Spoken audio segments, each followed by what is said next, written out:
They've kept this secret hidden from the world for decades, and now it is finally coming out. The truth is shocking. The Fed has secretly been hoarding lots of crypto, and they don't want you to know. Hello, and welcome back, everybody. Thank you so much for joining me.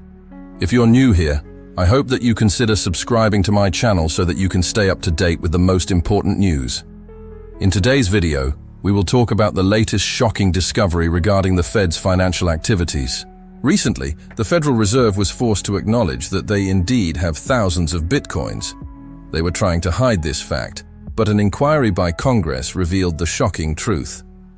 If you remember earlier this year, Jerome Powell, the chairman of the Fed, testified in front of the House Financial Services Committee. During his testimony, he stated that they do not own any crypto. Shortly after that, the New York Times published an article where they used their own sources and claimed that the Fed does in fact have a huge stash of Bitcoin. And just like that, everything changed. The Fed had to admit that they do own some cryptocurrency, and the amount surprised everyone. According to what they finally admitted, they have 433.937 Bitcoins, worth approximately $21.9 million. At the time of this recording, this is just a small portion of the total assets that the Fed manages. This is roughly 0.02% of their total assets. So while it may sound like quite a lot of money, the Fed owns approximately $9 trillion worth of assets. So this is really nothing compared to their overall portfolio. So why did the Fed decide to buy Bitcoin? Well, apparently, it was all about the research. It's always about the research. Right before the pandemic hit, in September of 2019, the Fed decided to buy Bitcoin. But even though they bought it, they never actually took delivery of the Bitcoin. It remains under the custody of the Bank of New York Mellon.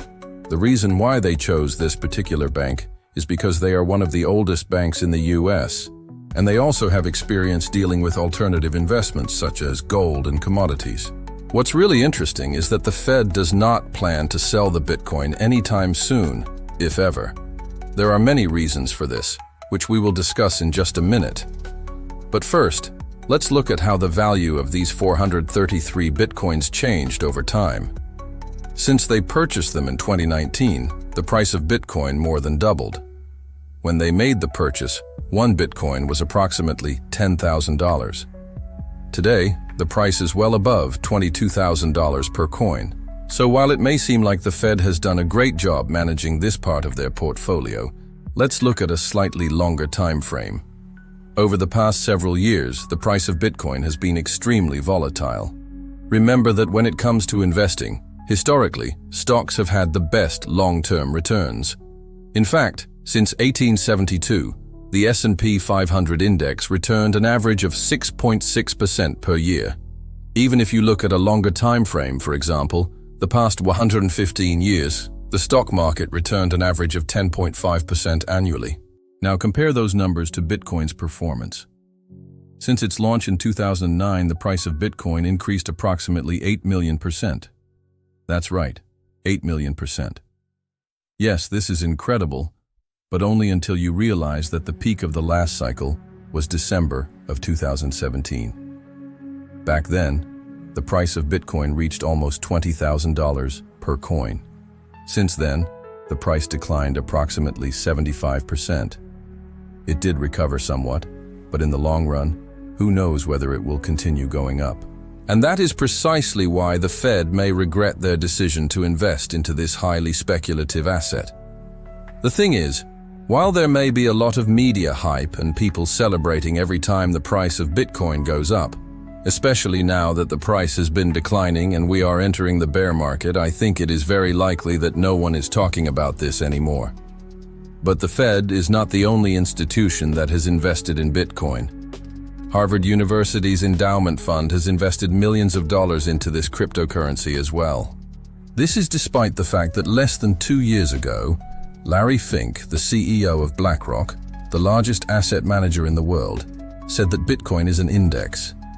And even though it may have some merit as an index for cryptocurrencies, it's not something that we would put our money into. Even though institutions such as the Fed and large companies such as BlackRock tend to take a slightly more conservative approach, there are others that are moving in the exact opposite direction. For example, just recently, MicroStrategy, which is a business intelligence software company, purchased an additional 5,500 bitcoins. As a result, their total holdings increased to 122,478 bitcoins, acquired at an average price of approximately $28,200 per bitcoin. As you can see, not only did they purchase more bitcoin, but they also paid significantly more per coin than the Fed did. If you remember, the Fed purchased their 433 coins at an average price of $10,000 per coin. At this point, you may be wondering why the Fed, or other institutions for that matter, keep buying Bitcoin. I mean, we know that retail investors buy it because they want to make quick profits, but that doesn't seem to be the case with these guys. Well, there are two primary reasons why institutions are interested in Bitcoin. First and foremost, it's all about diversification. Buying assets that are not correlated to traditional markets is becoming increasingly important. Over the past few months, we've seen a rather aggressive rate hike campaign. This puts pressure on growth stocks, pushing their prices down.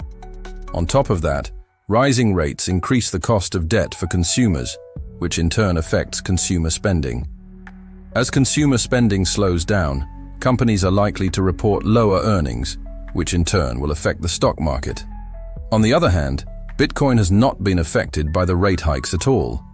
In fact, just a few days ago, the price increased after the Fed announced another rate hike of 75 basis points.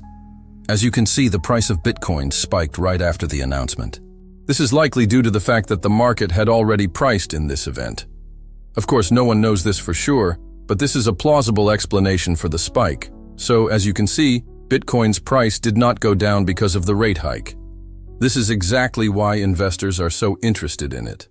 Additionally, unlike the US dollar, which is fiat currency, Bitcoin is scarce. There are only 21 million Bitcoins that will ever be created. This makes it a very attractive option for those who are concerned about inflation. The second reason is because they don't want to miss out. Nobody wants to be left behind, especially when it comes to something as revolutionary as digital assets. Just think about it. Many people still remember when JP Morgan called Bitcoin worthless and then later admitted that he was wrong. Of course, there are many similar stories about Warren Buffett and others. It is very easy to look back and say that they were wrong.